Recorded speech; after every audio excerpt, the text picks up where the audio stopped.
That said, they kind of simplified things in the second half, just do the basics. And how much did that help you guys kind of weather what was going on out there?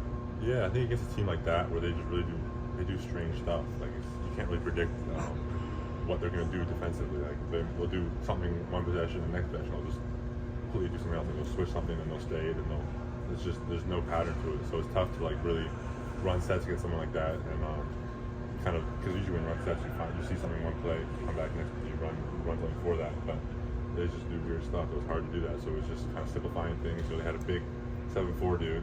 We wanted to put him out in ball screens. We wanted to feel like Pete can really get by his man. He's really good at that kind of change of pace. Like he'll kind of get a little bit of space, he'll slow down, he'll go really fast. It was really just, he's really good in those ball screens. And we're getting really good offense at the end, just simplifying it. Just basically said, like, Zach, every single time down the floor, set a ball. And I would set one, we would get nothing out of it. He could get the ball back, I would set it again. Like, we would set like 2 or 3 ball screens, like in some possessions. It's like, it was just kind of just keep it going, and we would get something good out of it. We would get an open 3, we would get a layup.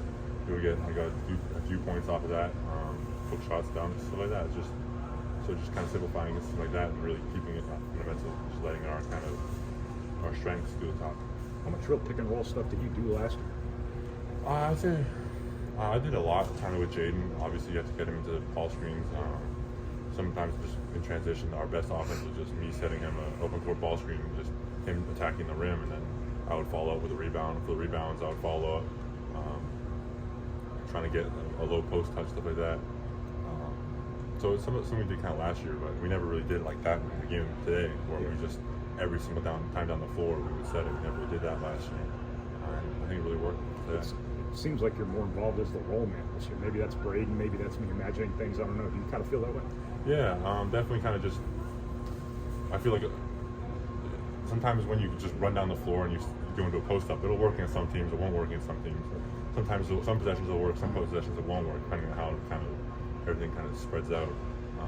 And in the possessions that it's not working, setting a ball screen and then going back into the post, or setting a ball screen and then relocating indirect and then coming to post, stuff like that. Just getting kind of different looks into post ups, and then also when we set a ball screen, Peak's good at kind of finding the open man, playing off of 2, really like not turning it over a lot.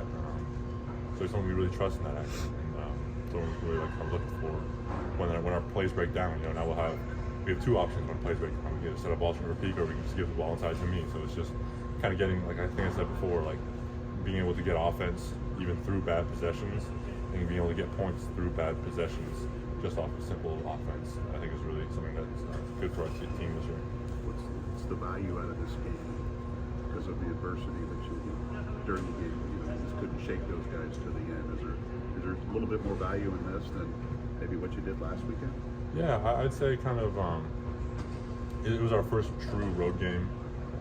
Obviously there's going to be Big Ten stadiums that are 10 times louder than this, so I think we'll kind of almost have that true road game experience again.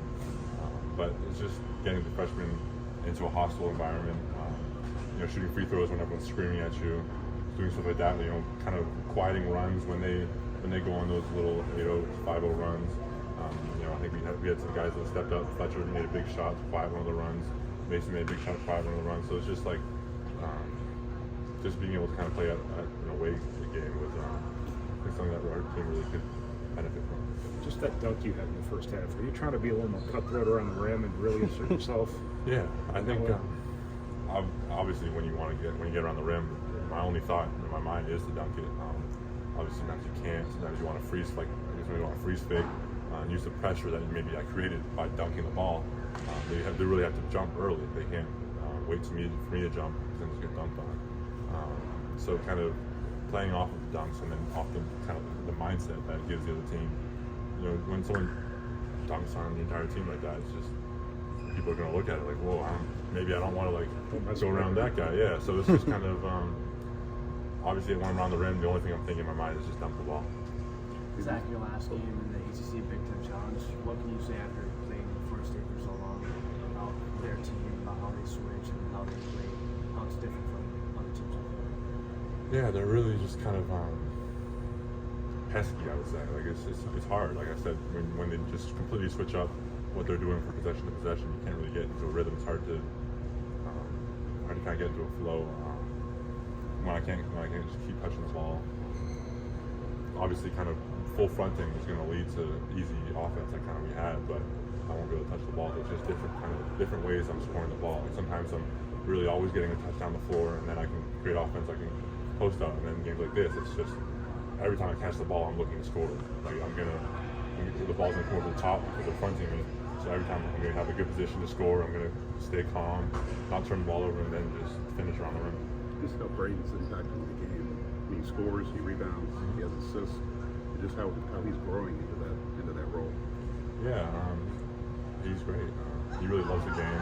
He's someone. It's hard to keep him out of the gym.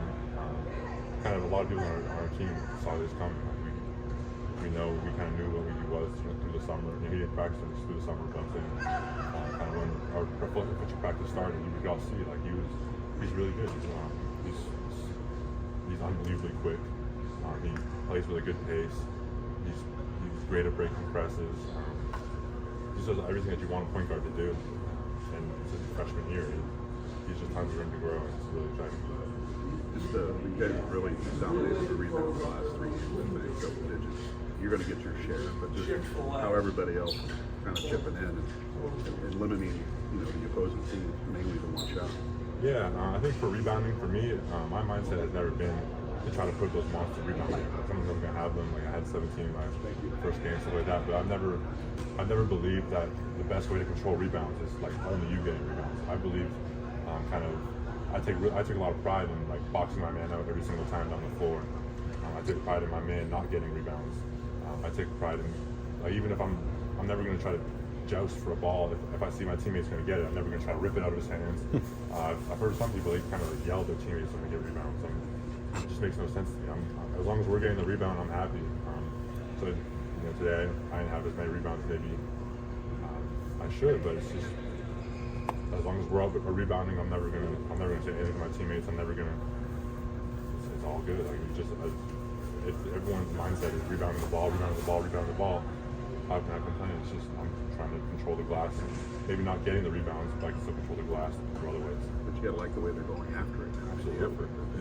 Brandon's really done a great job crashing the glass, getting rebounds, securing rebounds, and then Pete, I think he had 9 rebounds today. So just kind of trying to get them on board with like all 5 guys really box out, all 5 guys crash the glass, no one leaks out. We get a rebound. We have good half-court offense, so we don't really have to force those transition. One guy will leak out, and we try to baseball pass it down the floor. Like we can get good offense by just controlling the rebound, pushing the ball up the floor, and then working from there. Is it more difficult physically or mentally to play this many games against this many teams in such a short time? I mean, it's tough on the body for sure. We got in last night, we had plane troubles. We got in at like 2 a.m. last night or something like that. I'm running on like 5 hours of sleep right now. So it's just kind of, it was definitely a tough game physically. I think you can see that on the court for our team. Everyone's kind of a little bit sluggish. Also, it's our 4th game on the road in a week. So it's a lot on the body.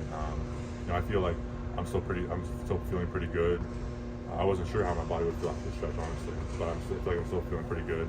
I'm still ready to go.